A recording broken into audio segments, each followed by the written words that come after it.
बहुत ही सुंदर गांव था। उस गांव में एक दादी माँ रहा करती थी, जिसकी उम्र तकरीबन 95 वर्ष की थी। गांव के सारे बच्चे रोज उसे कहानी सुनने की जिद किया करते थे और वह सभी बच्चों को साथ में बैठाकर तरह तरह की कहानियां सुनाया करती थी। एक बार की बात है, एक लड़का दादी माँ से जिद करने लगता है कि मुझे आज डरावनी चुड़ैल की कहानियां सुननी है।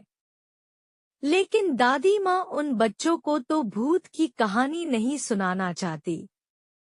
उन्हें लगता है कहीं बच्चों के मन में डर न भर जाए। लेकिन सभी बच्चे दादी माँ से जिद करने लगते हैं। तभी दादी माँ कहानी सुनाना शुरू करती है।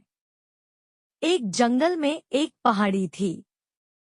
वहाँ एक डरावनी चुड़ैल रहा करती थी। उस पहाड़ी में एक छोटा सा खंडहर था। उसी खंडहर के अंदर चुड़ैल का खजाना छिपा था, जिसमें बहुत से रत्न, हीरे, मोती, जवाहरात और महिलाओं के बहुत से आभूषण भी थे। वह चुड़ैल खजाने की रक्षा करने के लिए उस जंगल में भय का माहौल बनाए रहती थी, ताकि कोई उस खंडहर के करीब न आ सके। लेकिन एक दिन एक लकड़हारा लकड़ी काटने के लिए उस जंगल में प्रवेश कर गया और जलाऊं लकड़ी की तलाश में जंगल के मध्य भाग तक पहुंच गया, जहां उस चुड़ैल का खंडहर बना था। खंडहर के आसपास बहुत सी सूखी लकड़ियां पड़ी हुई थी। उसने सोचा कि इससे उत्तम जलाऊं लकड़ी तो कोई हो ही नहीं सकती, जो पूरी तरह सूखी हुई थी। वह लकड़हारा खंडहर की सीढ़ियों से लकड़ियां इकट्ठा करता हुआ आगे बढ़ता गया। जैसे ही वह द्वार तक पहुंचा, वहां एक बहुत ही विशाल दरवाजा था, जो पूरी तरह लकड़ी का बना हुआ था। लकड़हारे ने आज से पहले इतनी खूबसूरत कारीगरी कभी नहीं देखी थी। जैसे ही उसने उस दरवाजे को स्पर्श किया है, उसे अजीब सा एहसास हुआ। उसे ऐसा लगा मानो कोई उसे अंदर बुला रहा हो। मदहोशी की हालत में लकड़हारा अंदर प्रवेश कर गया। खंडहर के अंदर जाते ही उसकी आंखें चकाचौंध हो गई। बड़े बड़े मिट्टी के बर्तनों में अशर्फिया, सिक्के और हीरे जवाहरातों का भंडार था। लकड़हारे ने आज से पहले इतनी दौलत कभी नहीं देखी थी।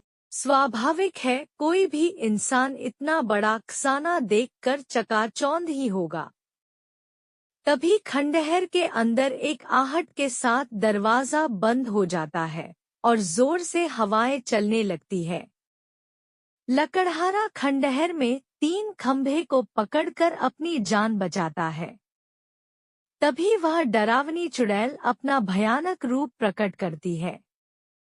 यह देखते ही लकड़हारा बेहोश हो जाता है और इसी हालत में लकड़हारे की एक रात गुजर जाती है। और जब लकड़हारे को होश आता है, तो वहां चारों तरफ केवल पेड़ ही पेड़ दिखाई देते हैं। लकड़हारे को कुछ समझ नहीं आता कि वह यहाँ कैसे पहुंचा। लकड़हारा अपने कुर्ते की जेब में हाथ डालता है, तो उसे एक सोने का सिक्का मिलता है। वह यह देखकर बहुत खुश हो जाता है। वह सोचता है उसकी जान बच गई और उसे इतना बड़ा सिक्का भी मिल गया, जिससे उसका खर्चा तो चल ही जाएगा।